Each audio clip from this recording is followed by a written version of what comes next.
Halo teman-teman semua, kembali lagi di video pembelajaran kimia bersama Haris Anissa. Pada video kali ini kita akan belajar bersama mengenai apa sih itu keseimbangan kimia dan bagaimana suatu reaksi kimia itu mencapai keseimbangan. Oleh karena itu, tonton video ini sampai selesai ya. Tahukah kalian, Tuhan telah menciptakan segala sesuatu dengan semestinya dan seimbang. Alam di sekitar kita yang indah ini menjadi salah satu tempat tinggal hewan, dan kita sebagai manusia pun bergantung dengan alam. Oleh karena itu, sudah semestinya kita menjaga alam ini agar tetap seimbang dan bermanfaat sebagaimana mestinya. Namun, tidak menutup kemungkinan alam juga bisa kehilangan keseimbangannya karena suatu bencana alam ataupun sengaja dirusak manusia. Namun, alam akan secara otomatis merecover dirinya agar kembali lagi menjadi keadaan semula yang seimbang kembali. Oleh karenanya, memang alam memiliki konsep untuk mempertahankan keseimbangan dirinya sendiri. Selain dari alam, kita juga bisa belajar mengenai konsep keseimbangan dari permainan joget-joget. Pasti teman-teman sudah tidak asing lagi dengan permainan joget-joget yang sering kita temui di taman-taman bermain ataupun di sekolah sewaktu kita kecil. Ketika bermain joget-joget, ada kalanya posisi papan panjang dalam keadaan miring dan ada kalanya dalam keadaan setimbang. Nah, mengapa hal itu bisa terjadi? Teman-teman bisa lihat di gambar, ada dua orang anak kecil yang bermain joget-joget dan posisi papan dalam keadaan setimbang. Hal ini dikarenakan massa atau berat dari kedua anak tersebut sama, sehingga joget-joget dapat mengalami kesetimbangan. Teman-teman bisa melihat di layar ada dua orang, yaitu anak kecil dan bapak-bapak sedang bermain joget-joget, di mana kedua orang tersebut tentunya memiliki berat yang berbeda. Nah, bagaimana jika berat kedua sisi dalam joget-joget tersebut berbeda, dan apakah bisa tetap mencapai keseimbangan? Coba teman-teman pikirkan jawabannya, apakah bisa jika di kedua sisi joget-joget tersebut berbeda berat, tetap bisa seimbang ataukah tidak? Oke, jawabannya ternyata bisa teman-teman. Apabila berat kedua sisi dari joget-joget itu berbeda, maka joget-joget tetap bisa mencapai keseimbangan dengan cara mengatur posisi atau kedudukan kedua sisinya sedemikian rupa sehingga keseimbangan bisa tercapai. Seperti yang teman-teman lihat, walaupun massa dari kedua sisi joget-joget itu berbeda, namun dengan mengatur posisinya maka akan tercapai keseimbangan. Oke, tadi kita sudah berkenalan mengenai keseimbangan dari alam dan juga konsep keseimbangan jika kita bermain joget-joget. Lalu bagaimana sih keseimbangan dalam reaksi kimia? Sebelum kita belajar mengenai konsep keseimbangan kimia, apa itu pengertian keseimbangan kimia, maka kita akan belajar terlebih dahulu mengenai jenis reaksi kimia, yaitu ada reaksi reversibel dan irreversibel. Mungkin teman-teman masih asing mengenai apa itu reaksi reversibel dan irreversibel, maka kita akan belajar bersama. Seperti yang teman-teman lihat di layar, sudah ada dua gambar ilustrasi. Yang di sebelah kiri ada air dalam gelas, di mana gelas tersebut tidak tertutup atau wadah terbuka. Lalu di sebelah kanan ada gambar air dalam kemasan botol, di mana botol tersebut tertutup sehingga di dalam wadah terbuka. Nah, apabila kedua air ini dibiarkan di udara terbuka, kira-kira apa yang terjadi? Kita akan membahasnya satu persatu dimulai dari gambar di sebelah kiri, di mana di gambar tersebut air dalam gelas dengan posisi gelas terbuka, jika dibiarkan di udara terbuka, maka air tersebut lama-kelamaan berkurang atau bahkan habis. Hal ini dikarenakan butir-butir air akan menguap dari permukaan air dan keluar dari gelas.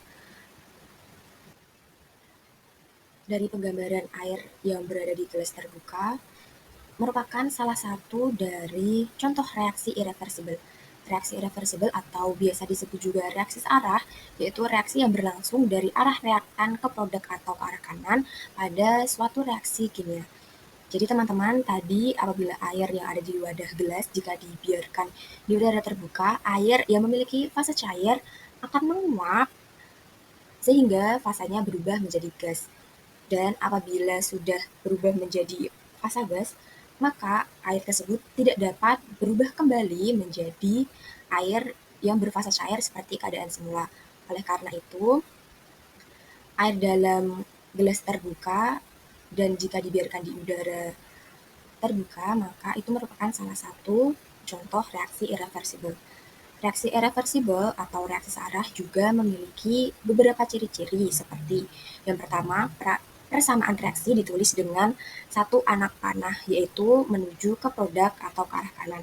Lalu yang kedua, reaksi akan berhenti setelah salah satu atau semua reaktan yang terlibat dalam reaksi tersebut habis. Yang ketiga, produk tidak dapat terurai kembali menjadi zat-zat reaktannya. Dan ciri-ciri yang keempat yaitu reaksi berlangsung tuntas atau berkesudahan. Contoh lain dari reaksi searah atau irreversibel yaitu ada pada pembakaran kayu. Bisa teman-teman lihat di layar ada suatu ilustrasi yang menggambarkan proses pembakaran kayu di mana setelah kayu dibakar akan menghasilkan abu atau arang.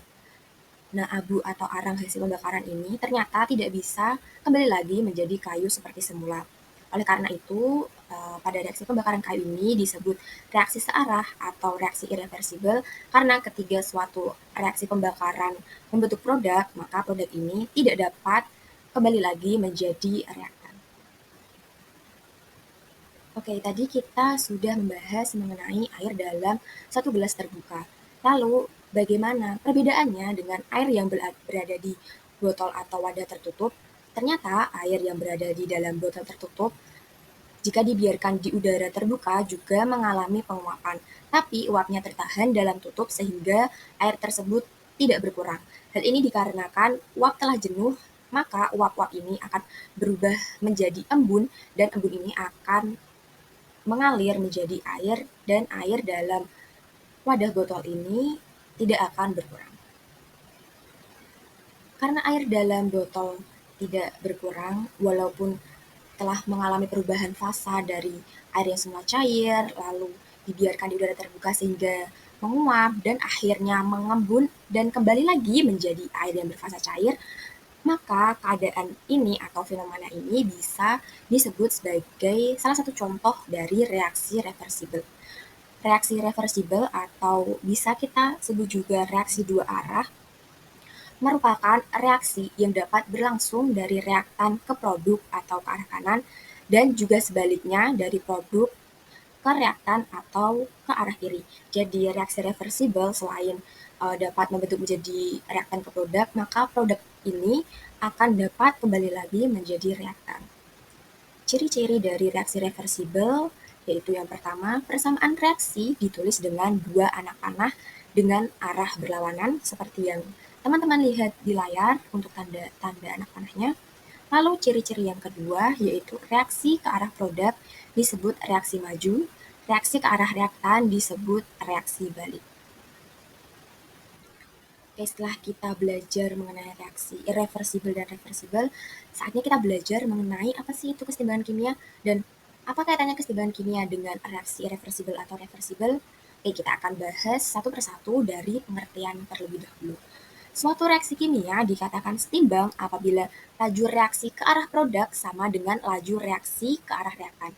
Bisa teman-teman lihat bahwa dalam reaksi kimia setimbang, laju reaksi ke arah produk dan ke arah reaktan tersebut sama. Artinya dalam kesetimbangan kimia menerapkan reaksi dua arah atau reaksi reversibel karena dalam keseimbangan laju reaksi ke arah produk ternyata sama dengan laju reaksi ke arah reaktan.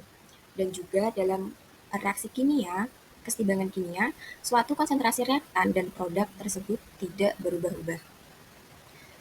Nah, kesetimbangan kimia itu memiliki beberapa ciri-ciri. Yang pertama, yaitu kesetimbangan kimia terjadi dalam sistem tertutup. Yang kedua, reaksinya bolak-balik. Dan yang ketiga, bersifat dinamis. Untuk ciri-ciri dari kesetimbangan kimia, kita akan bahas satu persatu. Ciri-ciri dari kesetimbangan kimia yang pertama yaitu terjadi dalam sistem tertutup, di mana reaktan dan produk yang terlibat dalam reaksi tidak ada yang meninggalkan sistem. Sehingga karena reaktan dan produk tidak ada yang meninggalkan sistem, konsentrasi reaktan dan produk itu tidak berubah-ubah. Sistem tertutup di sini bukan berarti suatu tempat terjadinya reaksi kimia merupakan wadah yang tertutup. Namun, sistem tertutup ini diartikan bahwa dalam suatu reaksi kimia itu tidak ada reaktan atau produk yang meninggalkan reaksi walaupun reaksi tersebut dilakukan di suatu wadah terbuka. Ciri-ciri kesetimbangan kimia yang kedua adalah reaksi yang terjadi yaitu reaksi bolak-balik. Reaksi bolak-balik atau reaksi dua arah atau bisa juga kita sebut reaksi reversibel merupakan suatu reaksi di mana zat produk dapat kembali bereaksi membentuk reaktan. Untuk reaksi reversibel ini sudah kita bahas sebelumnya teman-teman. Jadi di kesetimbangan kimia itu reaksi yang terjadi adalah reaksi reversibel atau reaksi dua arah. Untuk ciri-ciri reaksi reversibel atau bolak-balik yaitu dalam menuliskan persamaan reaksi ditandai dengan panah dua arah. Seperti yang bisa teman-teman lihat di layar. Ciri-ciri dari kesetimbangan kimia yang selanjutnya yaitu bersifat dinamis. Artinya, reaksi yang berlangsung terus-menerus dalam dua arah dengan laju reaksi produk sama dengan laju reaksi reaktan secara mikroskopis. Jadi, dalam kesetimbangan kimia, kita tidak bisa mengamati melalui mata kita secara langsung karena sifatnya yang mikroskopis. Tak terasa kita sudah ada di penghujung video.